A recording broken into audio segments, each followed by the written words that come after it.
உண்மையானவர்கள் என்று நினைத்து பொறுமையாக இருந்தேன். விரோதியானேன். அக்கறை காட்டுவதில் ஆர்வமாயிருந்தேன்.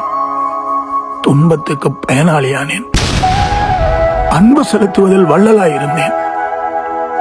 கண்ணீருக்கு சொந்தமானேன். தவறு செய்துவிடக் கூடாது என்பதில் மிக கவனமாக இருந்தேன். ஏமாளியான்.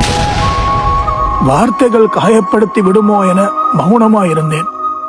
முட்டாளானேன். கோபம் கொடூரமானதென்று அமைதியாக இருந்தேன். அடிமையானேன். எப்போதும் நேர்மையாக இருக்க வேண்டும் என்று இருந்தேன். எல்லோருக்கும் எதிரியானேன். எல்லோரும் நல்லவர்கள் என்று நம்பி கடைசியில் நான் நடுத்தருவுக்கு வந்தேன். இப்போது தொலைந்து காணாமல் போன என்னை மற்றவர்களிடத்தில் நானே தேடிக்கொண்டிருக்கிறேன்.